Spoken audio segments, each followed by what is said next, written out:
23 niños fueron hallados encerrados en el sótano de una plantación de Georgia en 1864.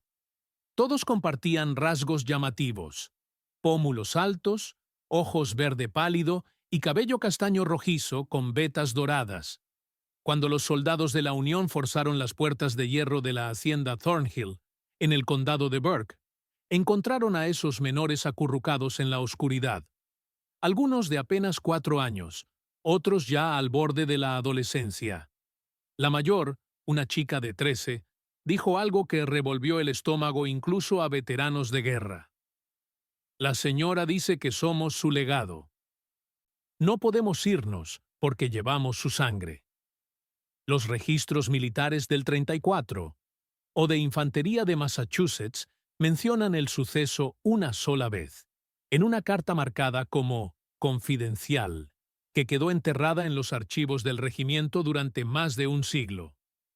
Las historias locales del condado de Burke ni siquiera nombran la hacienda Thornhill, como si la plantación y su dueña jamás hubieran existido. Pero existieron. Y lo que Catherine Thornhill organizó en los 16 años entre la muerte de su marido y la llegada de las tropas federales constituye uno de los capítulos más perturbadores de la historia estadounidense. Un programa de cría sistemática destinado a producir generaciones de personas esclavizadas, incapaces de escapar, porque estaban atadas genéticamente a su propietaria. Antes de continuar con la historia de Catherine Thornhill y la pesadilla que levantó en la Georgia rural, te pido algo. Si este relato te eriza la piel, suscríbete ahora mismo. En este canal exploramos los rincones más oscuros de la historia de Estados Unidos, lo que no enseñan en la escuela, los secretos guardados en sótanos de juzgados y expedientes militares olvidados. Y cuéntame desde dónde nos escuchas, ciudad y estado. ¿Estás cerca del condado de Burke, Georgia? ¿Tu pueblo esconde historias así? Vamos a averiguarlo juntos.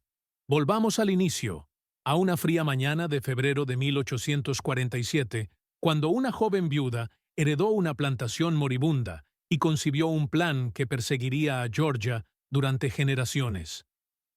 El invierno en que Catherine Danforth Thornhill enterró a su esposo fue el más crudo en 20 años en el condado de Burke. La hacienda Thornhill se extendía sobre 1,700 acres de arcilla roja, a 7 millas al suroeste de Waynesboro, la cabecera. En 1847, el condado vivía del algodón, aunque sin la prosperidad de las zonas del Cinturón Negro más al oeste. La tierra estaba exhausta por décadas de monocultivo. Plantaciones que habían prosperado en la década de 1820 agonizaban en los 40, atrapadas entre la caída del precio del algodón y el aumento de costos.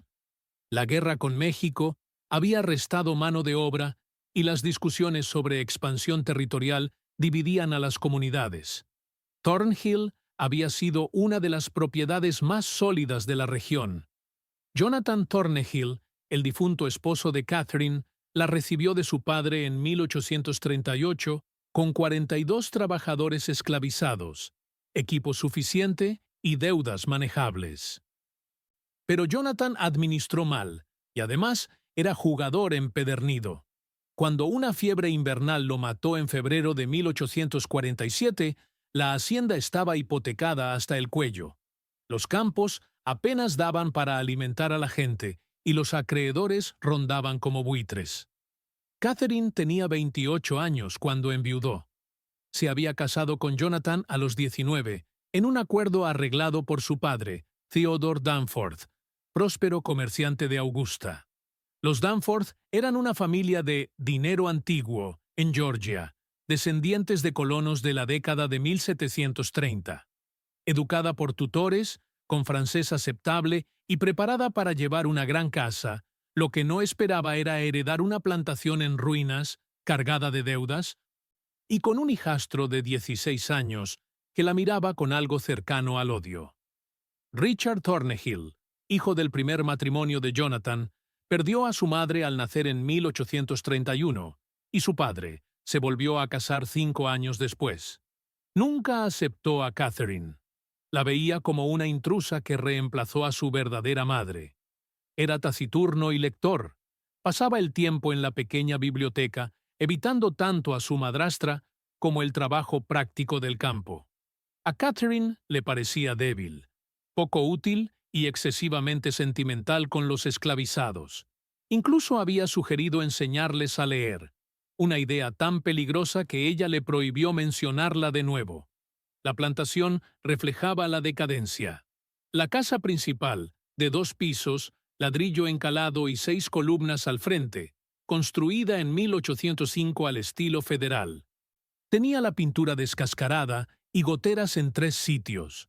El mobiliario mezclaba piezas heredadas con otras baratas compradas tras vender lo mejor para cubrir deudas de juego. Detrás estaban la cocina, el ahumadero, la lechería y la casita del capataz, todos igualmente deteriorados. Más al fondo, tras una hilera de robles con musgo español, quedaban los cuartos de la gente esclavizada. En 1847 permanecían 31 personas, 11 hombres, 13 mujeres y 7 niños. En los 3 años previos habían vendido a 16 para pagar a los acreedores. Los que quedaban sabían que vendrían más ventas. El miedo se posaba sobre los cuartos como la niebla sobre el río Savannah. El primer mes tras la muerte de Jonathan, Catherine actuó con una furia contenida. Se reunió con el abogado de la finca, Ambrose Talbert, quien le planteó 2 opciones claras: vender la propiedad y a los trabajadores para saldar deudas, y quizá vivir modestamente en Augusta con su padre, o hallar la forma de volver rentable la plantación, cosa que él veía improbable por el mercado del algodón y los recursos agotados. Ninguna alternativa le servía. Volver a Augusta sería admitir fracaso, vivir como dependiente, marcada para siempre como la viuda incapaz de conservar su herencia. Pero también comprendía que la gestión tradicional no salvaría Thornhill. Tierra agotada, equipo viejo, poca mano de obra y sin dinero para comprar más. En una de esas noches en vela, repasando a la luz de las velas los libros de cuentas, concibió su plan con la frialdad de la desesperación. Si no podía comprar trabajadores, los criaría. No a la manera improvisada de otras plantaciones, pequeños incentivos y esperar 15 años, sino de forma metódica y controlada. Crearía una población ligada biológicamente a la hacienda. Personas que no podrían venderse porque serían su propia descendencia, con una lealtad instintiva al lugar, porque lo llevarían en la sangre. El plan era monstruoso, pero a sus ojos, elegante. Aún podía tener hijos. Seleccionaría a los hombres más fuertes y sanos entre los esclavizados y concebiría con ellos. Esos niños crecerían sabiendo su origen, recibirían un trato apenas mejor para asegurar su fidelidad y, al madurar, se emparejarían con mujeres esclavizadas para producir la siguiente generación. En 20 años, calculó, tendría una fuerza de trabajo de 50 o más, atada a Thornhill por lazos más hondos que la mera propiedad legal.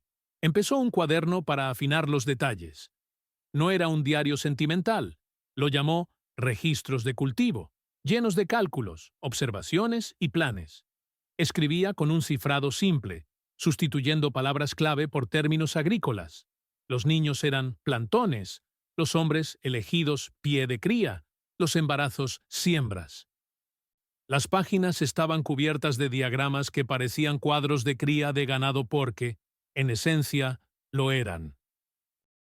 Su primera elección fue Isaac, de 24 años, nacido en la finca, reconocido por su fuerza y temple. Lo hizo llamar a la casa principal una noche de marzo de 1847, cuando el resto ya estaba en los cuartos. En el cuaderno quedó solo. Primera siembra con pie de cría 1. Clima claro y templado. 3 semanas después, lo citó otra vez, y 2 veces más antes de fin de mes. En abril, Catherine estaba segura del embarazo. lo anotó con la misma frialdad con la que registraría algodón. Cultivo inicial exitoso. Cosecha prevista para diciembre. Richard empezó a sospechar a fines de mayo de 1847.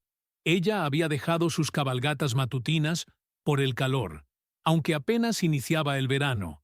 Comía más en su habitación y despidió a la sirvienta que la atendía. Para alguien tan pendiente de las apariencias, era raro. Lo que lo alarmó de verdad fue una conversación que oyó a escondidas en junio. Oculto en la biblioteca, escuchó a Catherine reunirse con Miriam Grayson, la partera local, mujer de rasgos duros, unos 50 años, que asistía a nacimientos de familias blancas y esclavizadas. Discreta, eficaz. ¿Está completamente segura de su estado?, preguntó la partera, con tono profesional. Completamente, respondió Catherine. Calculo a inicios de diciembre. ¿Y el señor Thornhill falleció en febrero? Hubo una pausa. Richard contuvo el aliento. Mi difunto esposo y yo fuimos íntimos en enero, dijo ella con calma, poco antes de su última enfermedad. Entiendo, dijo Grayson, con esa neutralidad que oculta dudas. Debo examinarla y acordar el parto. ¿Quiere que sea aquí? Sí. Y necesito discreción, Miriam. La tendrá, como siempre. Richard salió temblando cuando se fueron. Las cuentas no cerraban. Su padre estuvo postrado todo enero, con fiebres y escalofríos. Richard lo veló muchas noches. No hubo posibilidad de intimidad. El embarazo tenía que ser de marzo o abril, con otro hombre. Si eso se sabía, el escándalo arrasaría lo poco que quedaba del buen nombre de la familia. Los acreedores embargarían. Los Danforth la repudiarían. Más allá de lo práctico, la mentira lo horrorizaba. Catherine presentaría a ese hijo como heredero legítimo de Jonathan, cimentando su futuro en el fraude. Pensó en sus opciones. Enfrentarla. Era menor y sin autoridad. Acudir a Talbert. Sin pruebas. Su palabra no valía. O escribir a su abuelo. Catherine revisaba la correspondencia. Optó por observarla. Notó que llamaba a Isaac de noche, cuando el capataz estaba ausente. Le hablaba distinto, no amable, pero sí con frases completas. En julio, Richard estaba convencido de que Isaac era el padre del hijo de Catherine. Aquello no solo rompía normas sociales y legales, mostraba la naturaleza calculadora de ella. La confirmación llegó en agosto, durante uno de los pocos viajes de Catherine a Waynesboro. Buscando papeles legales, Richard halló un cuaderno encuadernado en cuero, en un cajón con llave del escritorio. Forzó la cerradura, era sencilla, y encontró texto cifrado. Siempre fue bueno con acertijos. En 3 días, descifró la sustitución. Lo que leyó, lo heló. No era un romance con Isaac, era un programa de cría deliberado. El plan estaba descrito con todo detalle. Concebir varios hijos con hombres seleccionados, criarlos como parte de la fuerza laboral, y con el tiempo, cruzarlos entre sí y con otros esclavizados para formar una población en expansión, genéticamente ligada a la hacienda y a la propia Catherine. Había cuadros, proyecciones de nacimientos a 5 años, notas sobre rasgos deseables y especulaciones sobre herencia de fuerza, inteligencia o carácter. Parecía un manual ganadero, salvo que trataba de seres humanos. Richard copió varias páginas, traduciendo el código al inglés claro, con la mano temblándole. Era la prueba. Podía denunciarla. Pero esa noche, en la mesa, Catherine lo miró con sus fríos ojos verdes y dijo, casual, «Richard, ¿has estado en mi estudio? Algunos papeles no están como los dejé». «No, señora», mintió él. «Hay documentos que guardo bajo llave por buenas razones», continuó, cortando la carne con precisión. «Si descubriera que alguien violó mi privacidad, que rompió mi confianza de ese modo, tendría que tomar medidas serias. ¿Entiendes?» «Sí, señora». «Bien. La lealtad familiar lo es todo, Richard. Sin eso, somos animales despedazándonos. Sé cuánto amabas a tu padre. Sería una pena manchar su memoria con un escándalo, sobre todo si naciera dentro de su propia casa. La amenaza era nítida. Si la exponía, lo hundiría a él. ¿A quién creerían? ¿A una señora de plantación respetada o a un muchacho resentido? Esa noche, Richard quemó las copias, pero siguió observando. Y empezó a enfermarse. Primero, fatiga. En septiembre ya no podía concentrarse por la tarde. Pérdida de apetito, jaquecas. En octubre, debilidad muscular y dolores de estómago. Catherine se mostró solícita. Lo confinó en cama, le llevó caldos, llamó a la señora Grayson. La partera, que hacía de médica cuando no había doctor, diagnosticó agotamiento nervioso con posible tisis y recetó reposo, aire fresco y un tónico que Catherine consiguió en Augusta. La tuberculosis ataca a menudo a los jóvenes sensibles, le dijo, acomodándole las almohadas. Un primo de tu padre murió a tu edad. Debemos estar atentos. Richard sabía la verdad. Había leído sobre el envenenamiento con arsénico en la biblioteca. Reconoció en sí mismo los síntomas, el cansancio, los problemas digestivos, la debilidad muscular. Catherine lo estaba matando poco a poco, disfrazando el asesinato de enfermedad y eliminando a la única persona que conocía su secreto y podía amenazar sus planes.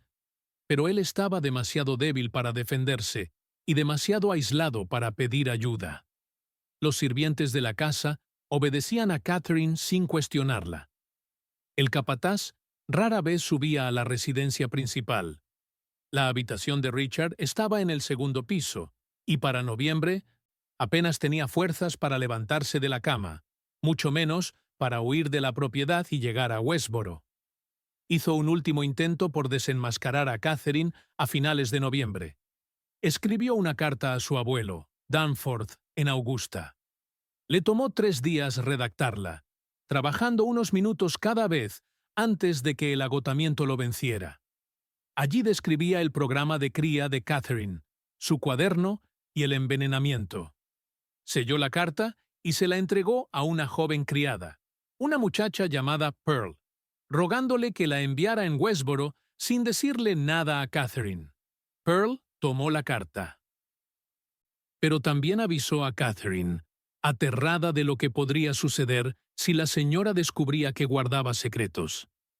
Catherine leyó la carta sin expresión, y luego la arrojó al fuego de la chimenea frente a Richard. «Estás muy enfermo, cariño», dijo en voz baja, casi con ternura. «La fiebre afecta tu mente. Estás imaginando cosas que no son reales. En el fondo, es una misericordia que no tengas que sufrir por mucho tiempo». Richard Thornhill murió el 3 de diciembre de 1847, 3 semanas antes de cumplir 17 años. El doctor Samuel Pritchard, de Westboro, llamado para certificar el fallecimiento, consignó como causa la tisis y comentó que el joven se había consumido con trágica rapidez. Catherine lloró con decoro en el funeral. Vistió de negro durante un año entero. 4 días después del entierro de Richard, Catherine dio a luz a un niño sano. Lo llamó Jonathan, como su difunto marido, y afirmó que había nacido ligeramente prematuro, lo que disipaba cualquier duda sobre las fechas. Pocos, en el condado de Burke, se tomaron la molestia de contar hacia atrás, desde el nacimiento hasta la viudez de Catherine. Quienes lo hicieron guardaron sus conjeturas. No era asunto para hablarse en público. Los años entre 1848 y 1856 transformaron la hacienda Thornhill de un modo que a los de fuera les parecía casi milagroso. La plantación, que había estado al borde de la bancarrota, fue recuperando estabilidad. Aumentó la producción de algodón. Creció la mano de obra esclavizada. Catherine Thornhill se ganó fama de administradora astuta, aunque retraída, que manejaba su propiedad con una eficiencia poco común.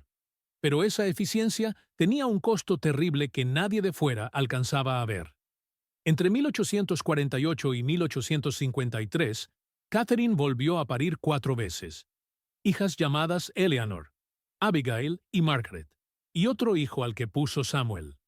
En cada nacimiento solo estuvo presente Miriam Grayson, ya entonces profundamente implicada en los planes de Catherine. La partera recibía pagos generosos por sus servicios y por su silencio honorarios, muy por encima de lo habitual, además de una casita en el límite de la propiedad de Thornhill, donde vivía sin pagar renta. El papel de la señora Grayson iba mucho más allá de asistir a Catherine. Cumplía también una función más oscura: garantizar que las mujeres esclavizadas de la finca solo alumbraran hijos que encajaran en el diseño meticuloso de Catherine. Cuando surgían embarazos fuera de las parejas que Catherine controlaba, y surgían porque incluso en la opresión más dura, las personas crean vínculos y relaciones, la partera suministraba abortivos, preparados de plantas que provocaban el aborto. Realizaba estos procedimientos en un cuartito detrás de la cabaña del capataz, lejos de la casa principal y de testigos. Las mujeres obligadas a estos abortos rara vez hablaban de ello, ni siquiera entre ellas. El trauma era inmenso. El duelo, imposible de nombrar en un sistema que ya les negaba toda autonomía sobre sus cuerpos. Aún así, en los barracones corrían susurros. Historias de mujeres que una semana estaban encintas y a la siguiente sangraban, a quienes les decían que habían perdido de forma natural a sus bebés, aunque todas sabían que la señora Grayson había intervenido. Una mujer, Ruth, intentó resistirse. En la primavera de 1851, llevaba 5 meses de gestación cuando Catherine descubrió que el padre no era el hombre que ella había escogido, sino un joven peón llamado Samuel, con quien Ruth mantenía un vínculo real. Catherine ordenó a la partera interrumpir el embarazo de inmediato. Ruth huyó. Alcanzó a internarse casi 4 millas en los pinares al suroeste de la plantación antes de que los perros del capataz dieran con ella. La arrastraron de vuelta a Thornhill. La sujetaron entre 2 hombres, y la señora Grayson le administró por la fuerza los compuestos abortivos. Ruth sobrevivió físicamente, pero algo esencial se quebró en su interior. Desde entonces trabajó en automático, habló poco y murió 2 años después, durante una fiebre que arrasó los barracones. Tenía 24 años, pero la tragedia de Ruth fue solo una entre muchas.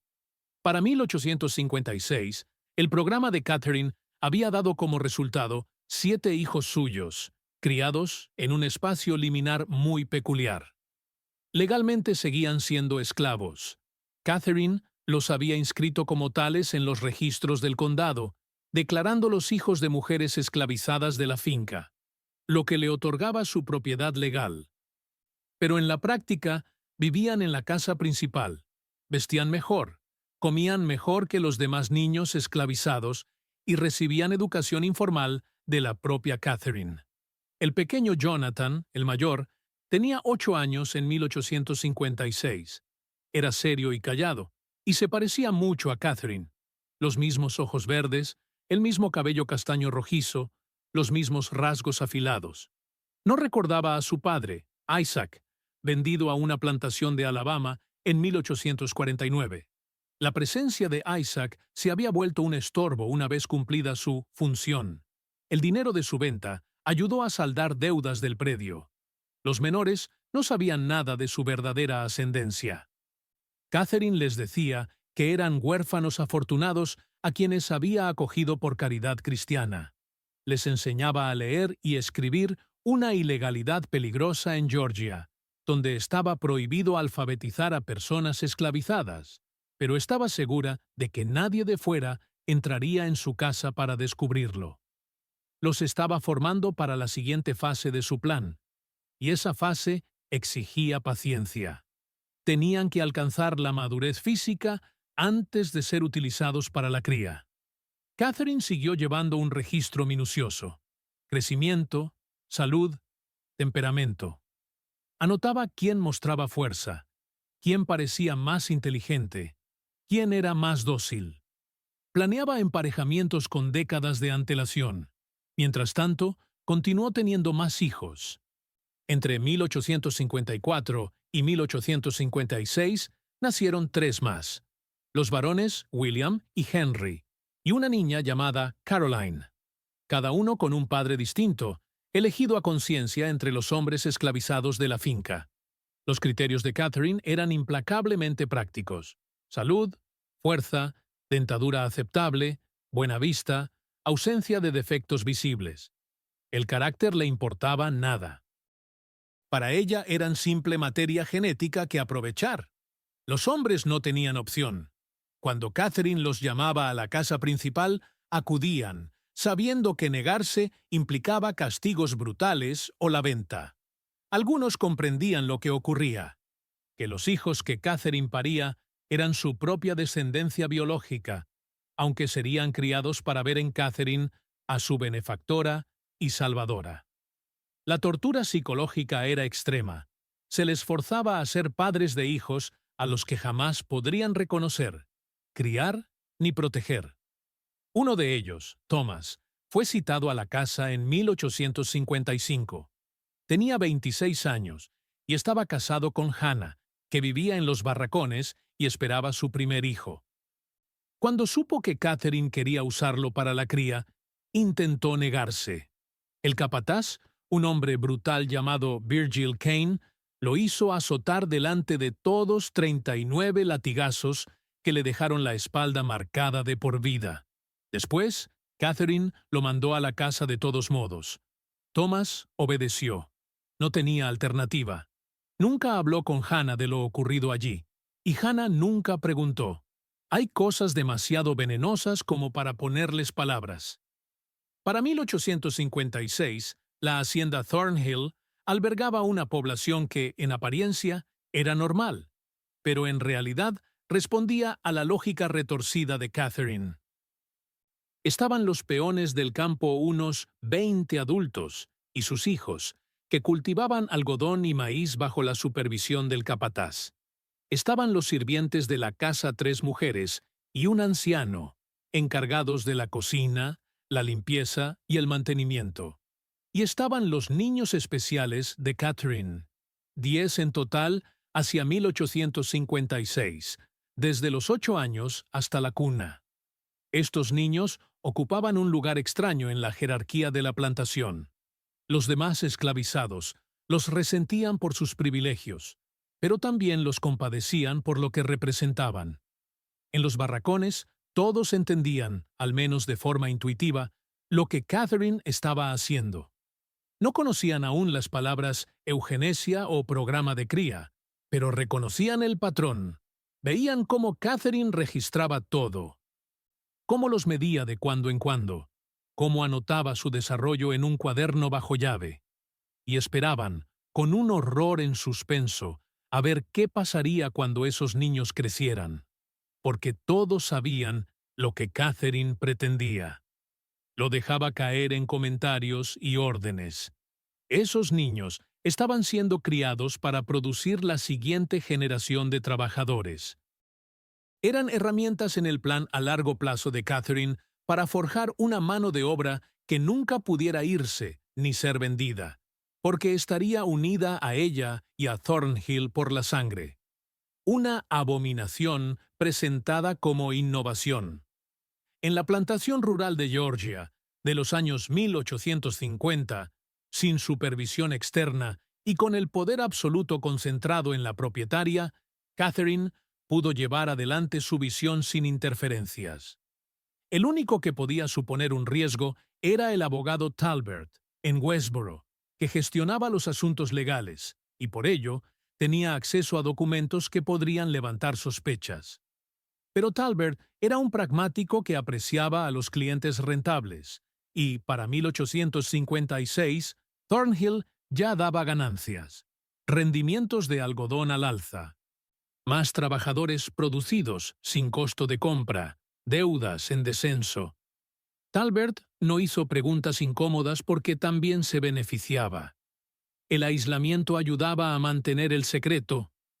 Thornhill estaba a 7 millas de Westboro, unida por un camino áspero que en invierno a menudo era intransitable.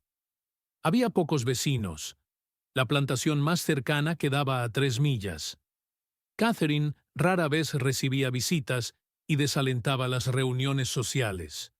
Cuando trataba con otras familias, en la iglesia de los domingos o en contadas ocasiones en Westboro, se mostraba como una viuda correcta, administrando con virtud cristiana y buen juicio la herencia de su esposo. Nadie imaginaba el sistema de horror codificado entre los muros blanqueados de la casa y más allá de los robles.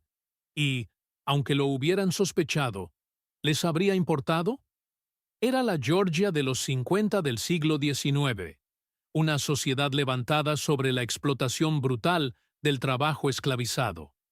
El plan de Catherine era más metódico y frío que la mayoría, pero no distinto en esencia de lo que pasaba en miles de plantaciones del sur. Tal vez eso era lo más perturbador. Su programa era monstruoso y a la vez lógico, dentro de un sistema que ya trataba a las personas como mercancía que se compra, se vende y se cría. Catherine no hizo sino llevar esa lógica hasta una de sus conclusiones más horrendas. Pero los sistemas cimentados en una injusticia tan honda llevan dentro su propia ruina. El cambio se acercaba a Georgia y a todo el sur, aunque en 1856 pocos podían imaginar cuán pronto o cuán violentamente llegaría. A finales de la década, las tensiones crecieron en el condado de Burke y en todo el estado. La expansión de la esclavitud a nuevos territorios dominaba la política nacional. La violencia en Kansas, donde colonos a favor y en contra de la esclavitud se mataban, literalmente se discutía con inquietud en el juzgado de Westboro. La elección presidencial de 1856, que llevó a James Buchanan a la Casa Blanca, poco hizo por resolver los conflictos de fondo que desgarraban al país. Catherine apenas prestaba atención a la política. Su mirada seguía fija en Thornhill y en su proyecto a largo plazo. Para 1859, sus mayores rozaban la adolescencia. Jonathan tenía 11, Eleanor, 10, Abigail, 9. Aún eran demasiado jóvenes para la fase de cría del plan. Pero ella ya se preparaba.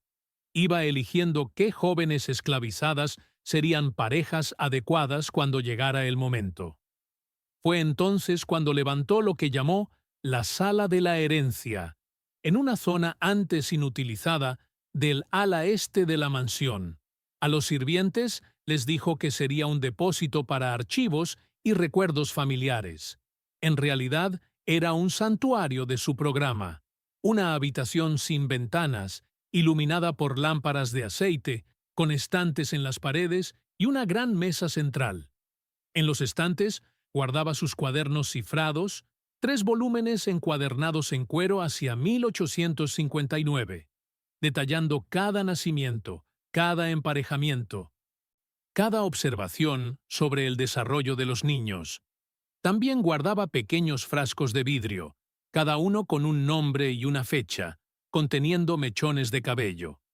Estaban dispuestos en hileras, ordenados por generación y parentesco.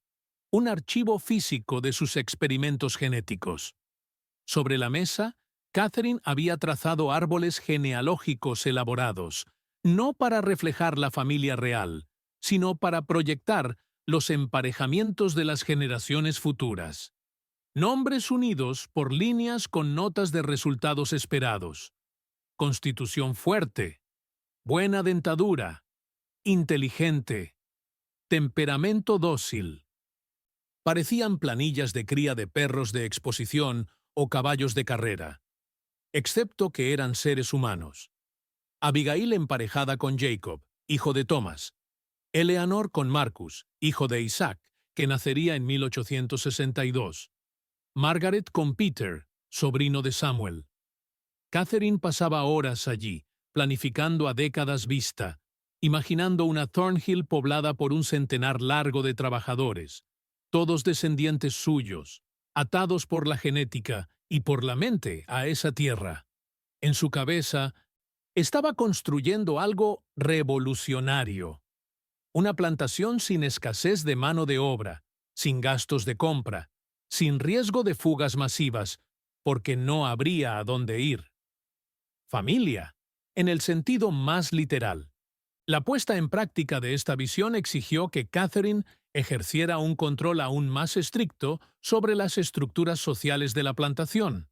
Empezó a separar a los niños en grupos distintos según el papel que tendrían en su programa. Los niños especiales, sus propios hijos biológicos, siguieron viviendo en la casa principal o cerca de ella. Los demás niños esclavizados se mantenían apartados. Dormían en los barracones y trabajaban en los campos en cuanto tenían edad suficiente. Pero Catherine también necesitaba a esos otros niños. Eran imprescindibles para la mezcla genética que imaginaba. Por eso instauró un sistema de manipulación sutil. Ofrecía pequeños privilegios a las familias que aceptaban sus emparejamientos y amenazaba con separaciones y ventas a quienes se resistían. La presión psicológica era inmensa y constante. Una mujer llamada Violet, madre de 3, quedó atrapada en una situación imposible. En 1860, Catherine decidió que la hija mayor de Violet, Sarah, de 14 años, debía ser emparejada con uno de los peones veteranos, Elijah, un hombre de unos 30. Sarah estaba aterrada. Aún era una niña, y Elijah tenía edad para ser su padre. Violet suplicó a Catherine que esperara, que le diera más tiempo a Sarah. La respuesta fue fría. «Tienes 2 hijas menores, Violet. ¿Prefieres que las venda para resolver esto? ¿O hará Sarah su deber con esta hacienda y contigo?» Ese otoño, Sarah fue unida a Elijah. 9 meses después, dio a luz a una niña y murió por complicaciones del parto. Tenía 15 años. Violet nunca se recuperó de la pérdida. Siguió trabajando de forma mecánica, sin hablar con nadie, y en 1862 se adentró en el río Savannah y se ahogó. Tragedias como las de Sarah y Violet eran invisibles para los de afuera. En las raras ocasiones en que alguien visitaba la hacienda Thornhill, veía una plantación bien gestionada, campos ordenados, una casa imponente y una mano de obra que parecía alimentada y alojada de forma adecuada. El horror estaba cuidadosamente oculto, enterrado en los barracones, encerrado en la sala de herencia, codificado en los cuadernos de Catherine. Luego llegó 1860 y todo cambió. Abraham Lincoln fue elegido presidente. Carolina del Sur se separó de la Unión en diciembre. Georgia la siguió en enero de 1861, con los delegados de la Convención de Secesión en Milledgeville, votando 208 contra 89 para abandonar Estados Unidos y unirse a los Estados Confederados de América. La guerra estalló en abril con los disparos sobre Fort Sumter. Al principio, muchos georgianos creyeron que sería un conflicto breve unos meses, quizá un año, y que la Confederación consolidaría su independencia. Pero la guerra se prolongó durante 1861, entró en 1862 y siguió en 1863. Jóvenes del condado de Burke marcharon a combatir en Virginia y Tennessee. Algunos volvieron en ataúdes, otros no volvieron nunca. La guerra desbarató los planes de Catherine de formas que no había previsto. El capataz, Virgil Kane, se alistó en el ejército confederado en 1861 y murió en Shiloh en abril de 1862. Encontrar sustituto fue difícil.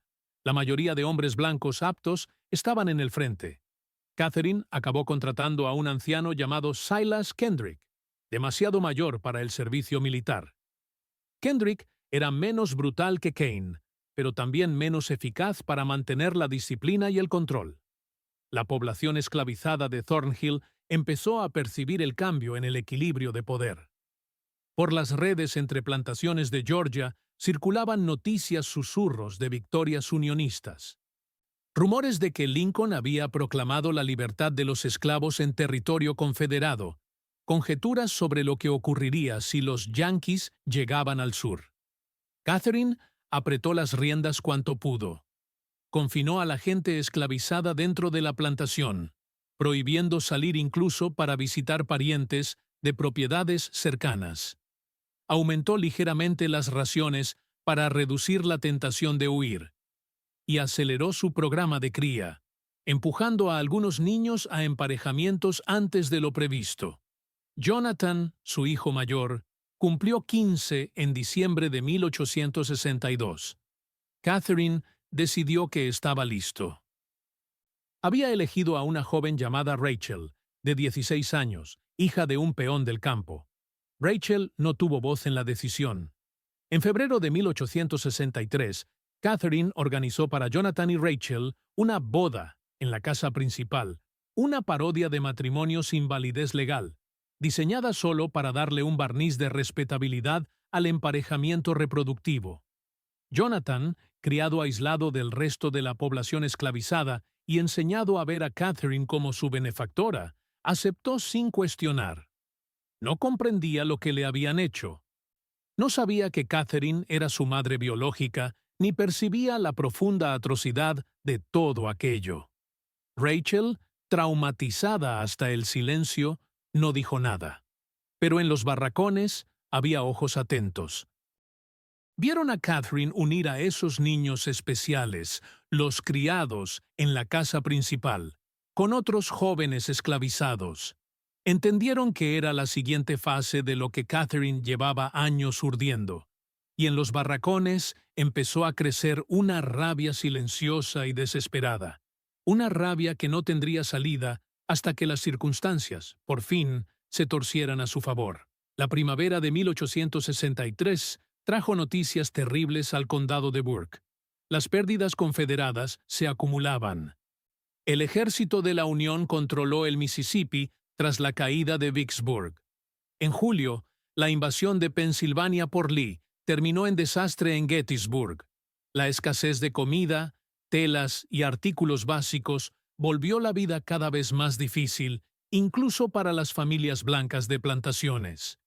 Para la población esclavizada, las condiciones se endurecieron aún más, ya que Catherine racionó todo con mayor severidad. Pero en Thornhill ocurría algo más, algo que Catherine intentó ocultar a toda costa.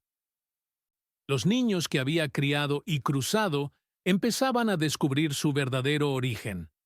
Comenzó con Eleyanena, su segunda hija, ya de 14 años.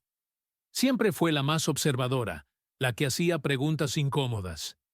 En mayo de 1863, mientras ayudaba a Catherine a ordenar papeles en el despacho, Eleanor encontró uno de los cuadernos cifrados que su madre había dejado sin cerrar.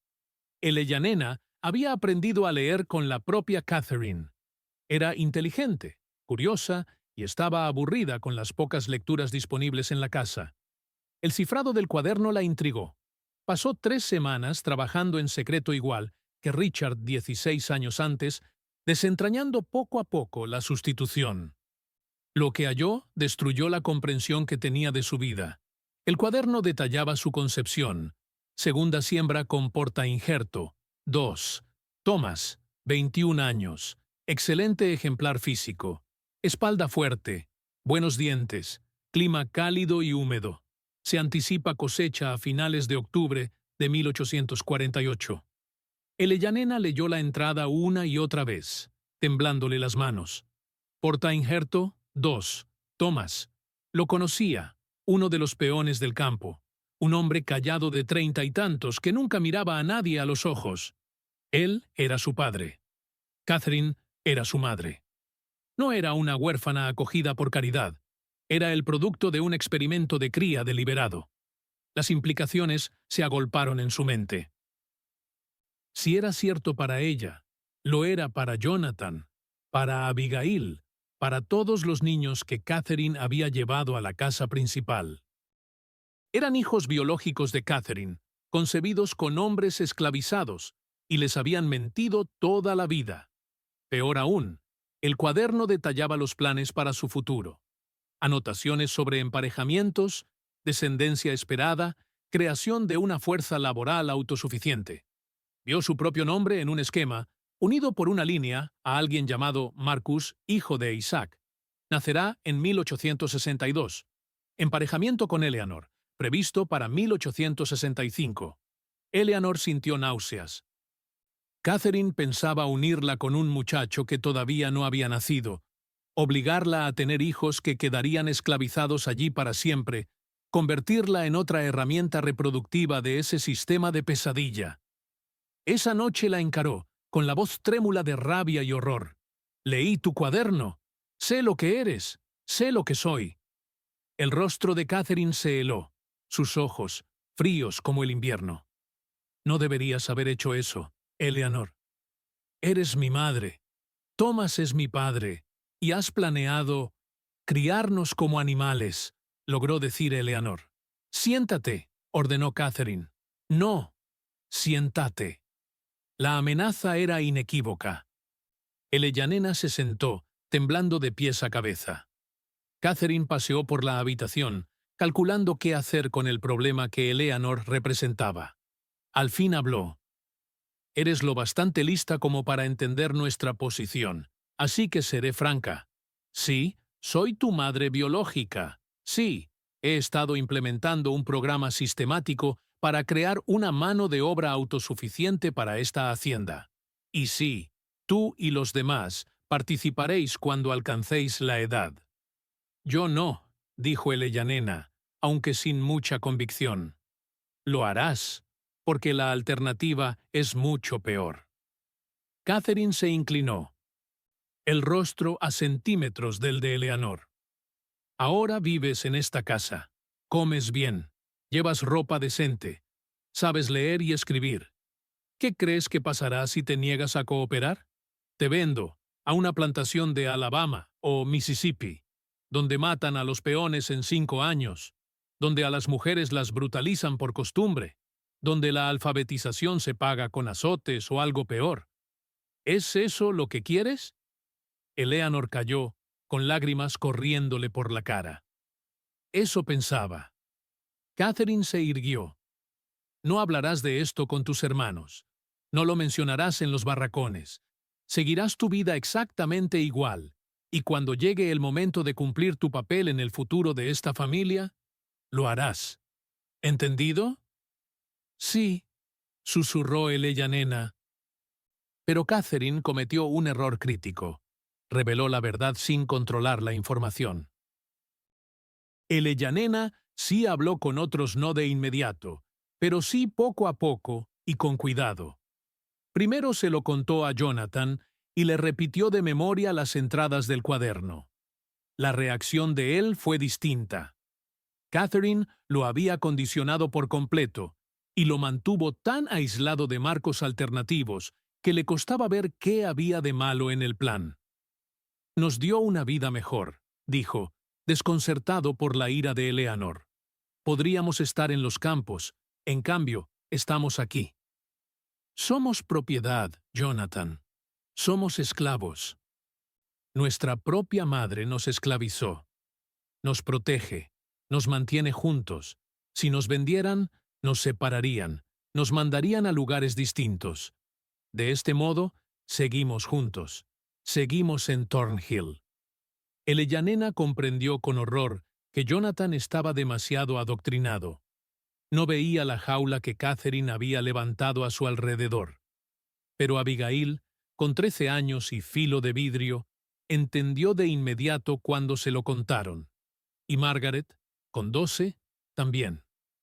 Los pequeños eran demasiado jóvenes para comprenderlo del todo, pero los mayores ya sabían lo que eran y lo que Catherine esperaba de ellos. Ese conocimiento cambió el aire en la casa principal. Catherine lo sintió, esa variación intangible, la nueva forma en que la miraban sus hijos. Había miedo, sí, pero también otra cosa. Cálculo, espera. Estaban aguardando su momento, y ella lo sabía. Barajó opciones. Podría vender a los mayores y eliminar el problema, pero desperdiciaría años de inversión y planificación. Podría castigarlos con tal dureza que quebrara su espíritu, pero la brutalidad física podría dañarlos de manera que afectara al programa de cría. Los necesitaba sanos, capaces de engendrar. Así que eligió otro camino: escarmentar mediante un ejemplo ajeno. En agosto de 1863, una joven llamada Grace intentó huir de Thornhill. Tenía 17 años, estaba embarazada y desesperada. La habían emparejado contra su voluntad con un peón, y no soportaba la idea de traer un hijo a ese sistema. Huyó de noche hacia el este, rumbo al río Savannah, con la esperanza de cruzar a Carolina del Sur y desde allí alcanzar las líneas de la Unión. La capturaron en menos de 12 horas. Los perros siguieron su rastro hasta un arroyo a 3 millas de la plantación. La devolvieron, la encerraron en uno de los anexos. A la mañana siguiente, Catherine reunió a todas las personas esclavizadas, incluidos sus hijos especiales, de la casa principal, en el patio entre los barracones y la mansión. Sacaron a Grace con las manos atadas. Catherine se plantó en el porche, con el rostro impasible. Esta mujer intentó abandonar sus responsabilidades con esta hacienda y con todos ustedes. Intentó destruir la familia que hemos construido aquí. La pena por tal traición debe ser severa. Lo que vino después fue despiadado. Azotaron a Grace en público. 20 latigazos aplicados por el anciano capataz Kendrick, que cumplió la orden con sombría renuencia. Catherine obligó a todos los niños a mirar, incluidos sus propios hijos biológicos. El mensaje era inequívoco: esto les sucede a quienes intentan marcharse. Pero Catherine volvió a calcular mal. El castigo público no aterrorizó a la gente esclavizada para someterla. Más bien, les aclaró algo. Catherine estaba dispuesta a usar la violencia extrema para mantener su dominio, lo que significaba que tenía miedo. Y si tenía miedo, entonces ellos tenían más poder del que creían. En las semanas siguientes circularon susurros por los barracones. Había que esperar el momento oportuno. ¿Qué pasaría cuando acabara la guerra? Porque seguro terminaría. Seguro que los yanquis bajarían al sur. Seguro que todo cambiaría. Solo debían resistir un poco más.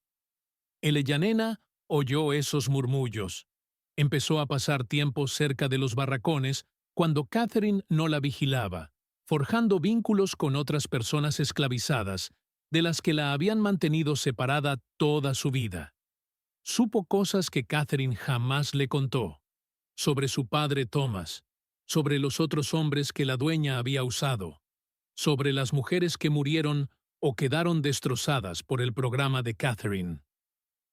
Una noche de octubre, Eleyanena se reunió con un grupo de mujeres mayores en el bosque, más allá de los barracones.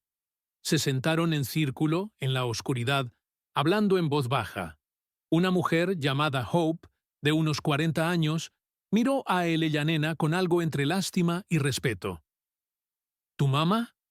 Cree que aquí hizo algo especial», dijo Hope en susurros. «Cree que hizo familia, pero lo único que hizo fue crear gente que la odia, de maneras que ni puede imaginar». «¿Qué pasa cuando termine la guerra?», preguntó Eleanor. «Depende de quién gane», respondió Hope. «Si ganan los yanquis, seremos libres. Si ganan los confederados, todo seguirá igual o peor. Pero, en cualquier caso, tu mamá no podrá seguir con lo suyo. Demasiada gente lo sabe. Demasiada gente está furiosa. Algo tiene que romperse». «¿Y si lo rompemos nosotras?», dijo Eleyanena. Las mujeres la miraron, desconcertadas. Hope se inclinó hacia ella. «¿Qué estás diciendo, niña? ¿Y si no esperamos a que la guerra acabe? ¿Y si acabamos con esto nosotras mismas?». La idea quedó flotando peligrosa y embriagadora. Una de las más jóvenes, Ana, intervino. «¿Estás hablando de huir, llevárnoslos a todos y correr o de pelear?». Eleanor respondió: «Solo están la señora Catherine y el viejo Kendrick. Somos 40, y 20 de los nuestros son niños. Hope, pragmática, dijo, ¿y a dónde vamos a ir? Si los confederados atrapan fugitivos, los matan o los venden más al sur. ¿Y tú? ¿Crees que te verán como una de nosotras o como una de ellos? La pregunta dolió, porque Eleyanena no sabía la respuesta. Era hija de Catherine. Se había criado en la casa principal. Sabía leer y escribir.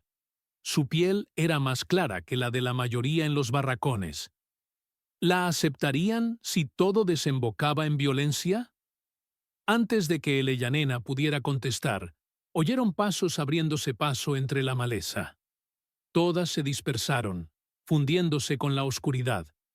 Eleyanena corrió hacia la casa principal, con el corazón desbocado, preguntándose si alguien había oído la conversación, si Catherine se enteraría, si todo estaba a punto de venirse abajo.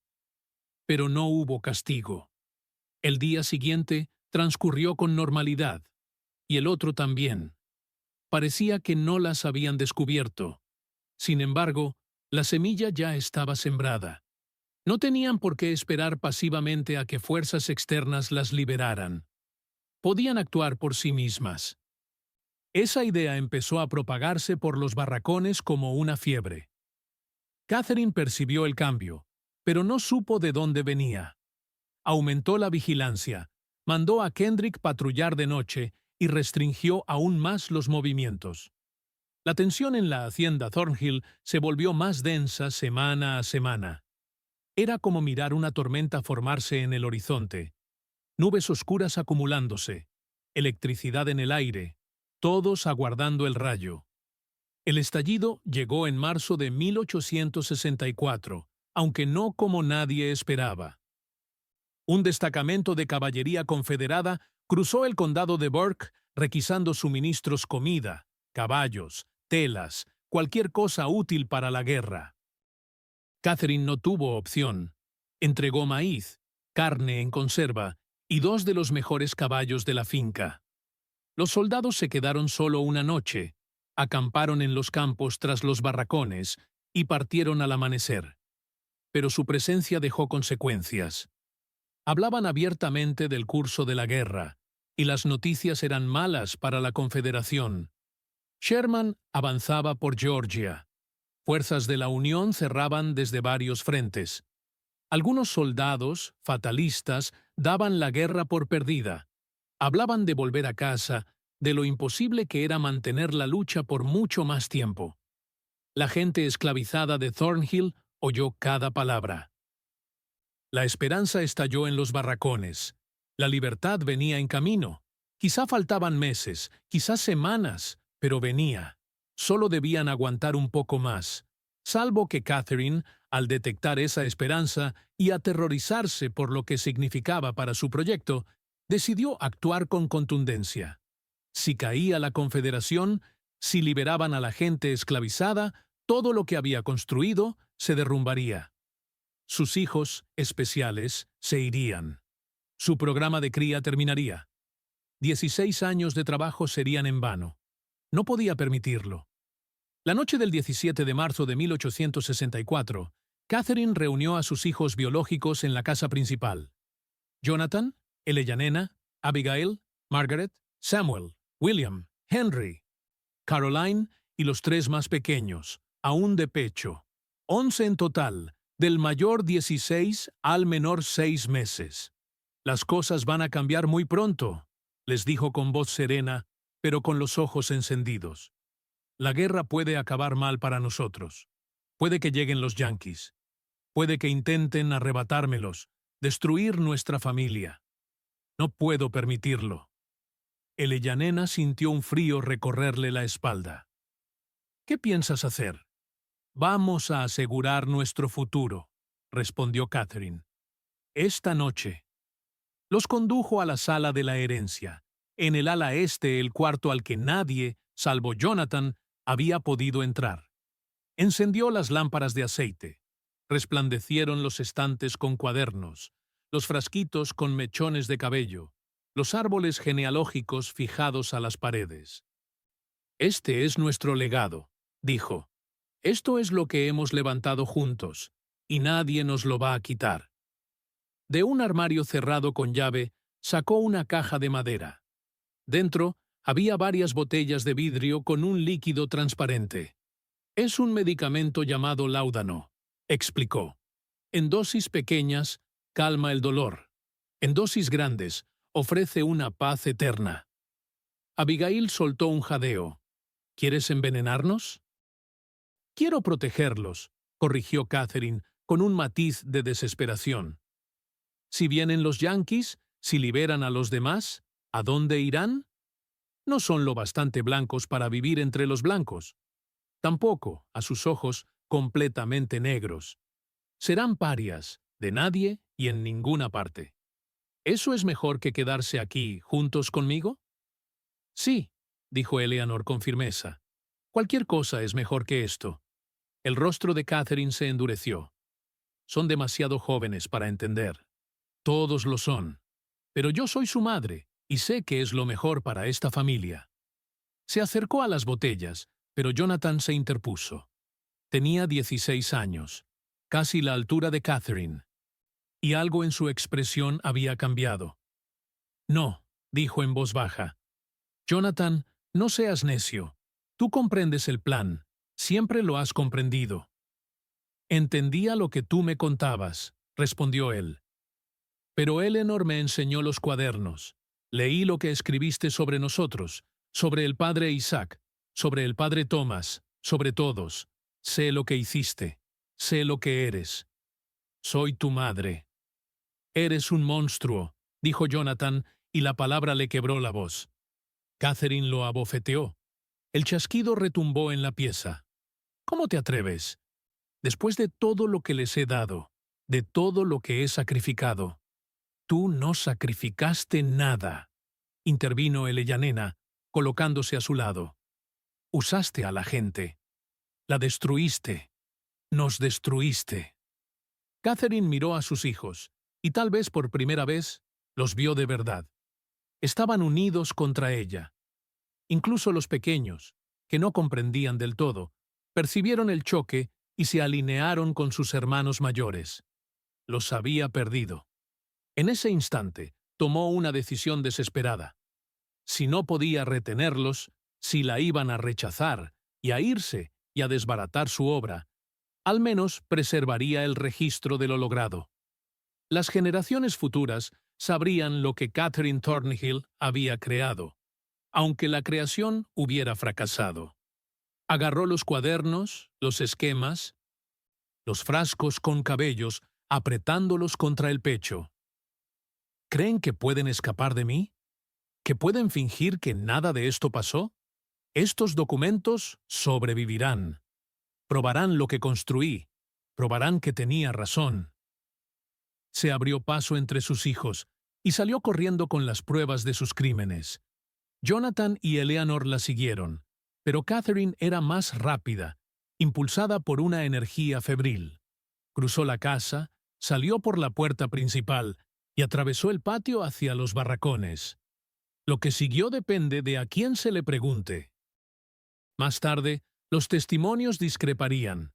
Cada cual recordaría los hechos a su modo, filtrados por su trauma y su mirada. Lo cierto es que Catherine llegó a los barracones con sus cuadernos y muestras. Lo cierto es que, alertadas por el alboroto, las personas esclavizadas salieron de sus casas y vieron a la ama que las había atormentado durante 16 años, correr hacia ellas en la oscuridad, apretando contra sí las pruebas de sus atrocidades.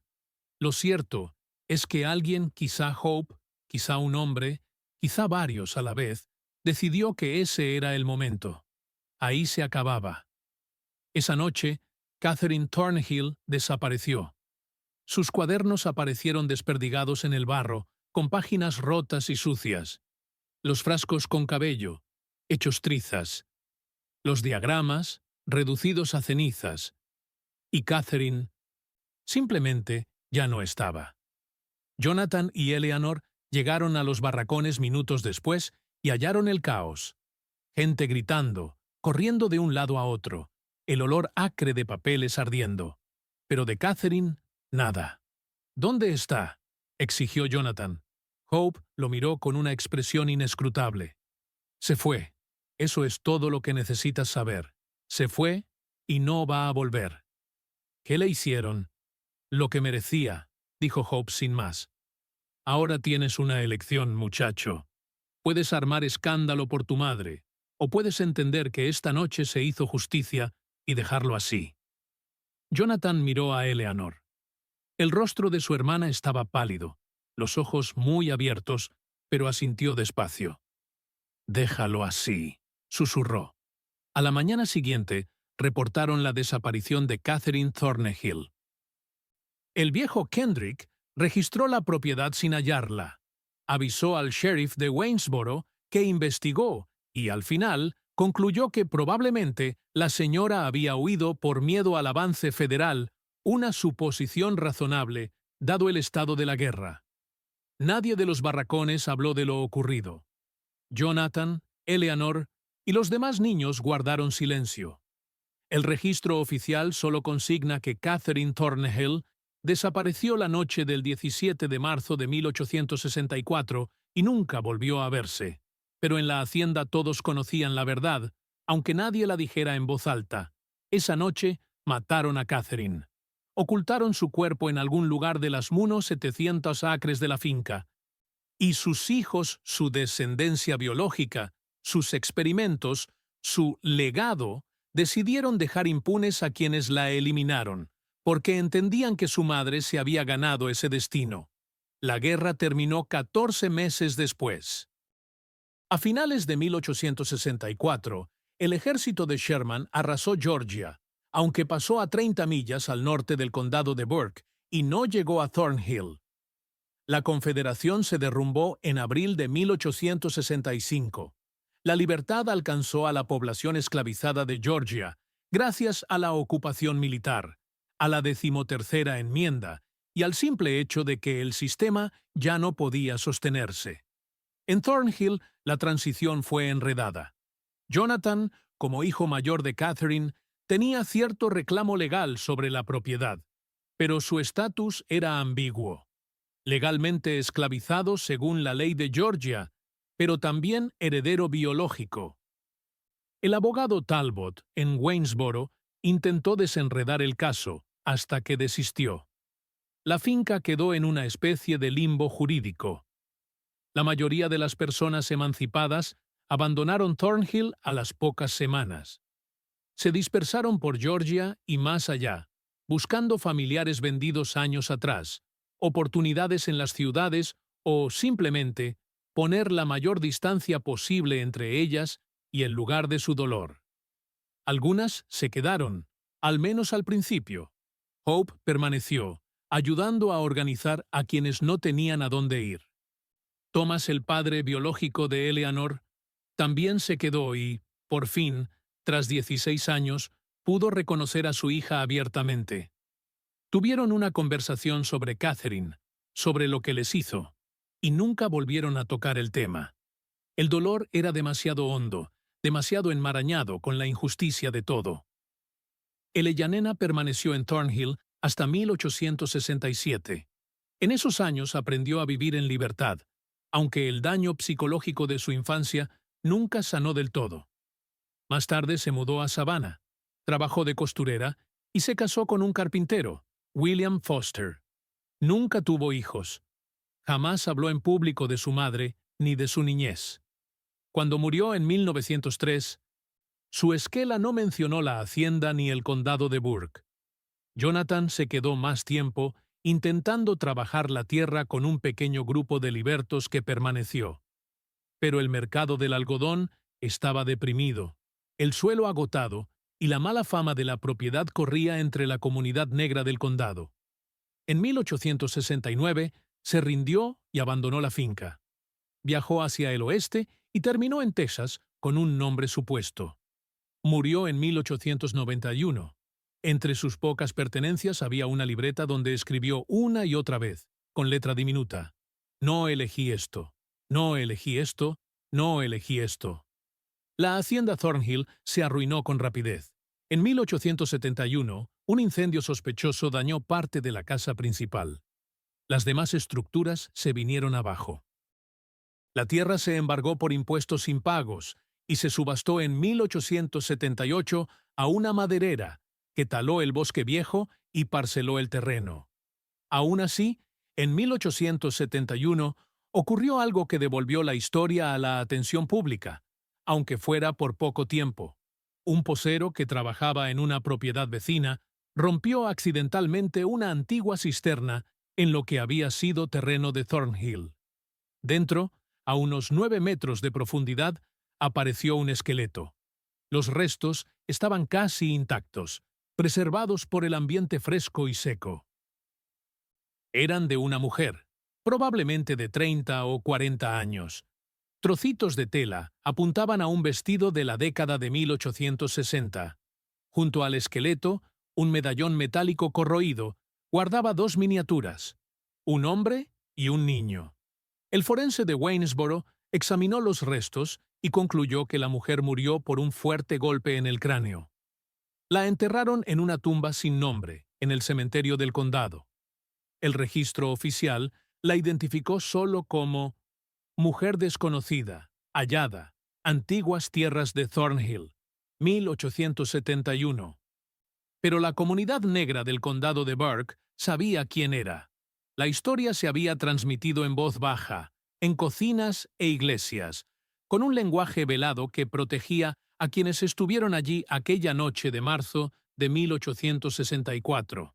Sabían que Catherine Thornhill había sido asesinada por la gente a la que esclavizó y maltrató.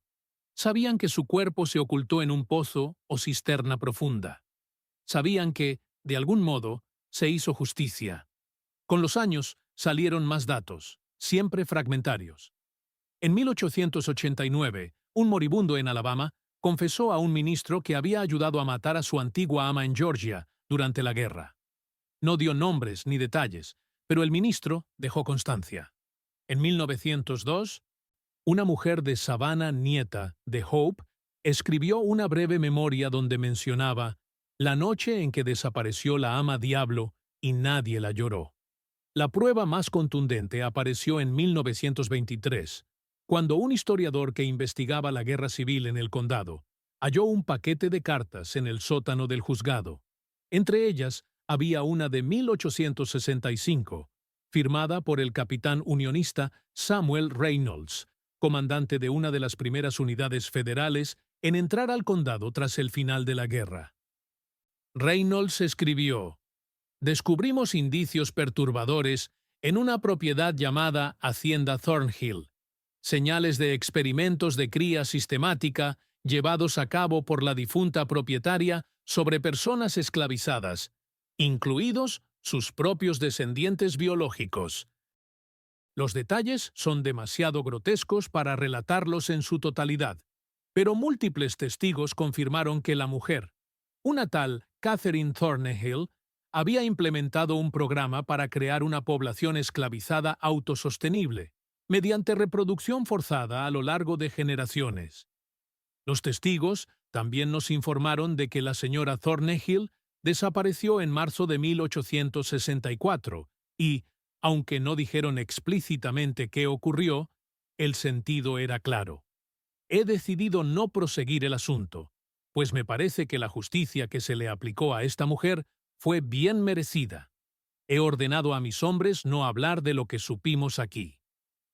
La carta volvió a quedar archivada y olvidada hasta que una doctoranda la encontró en 1954, preparando su tesis sobre la reconstrucción en Georgia.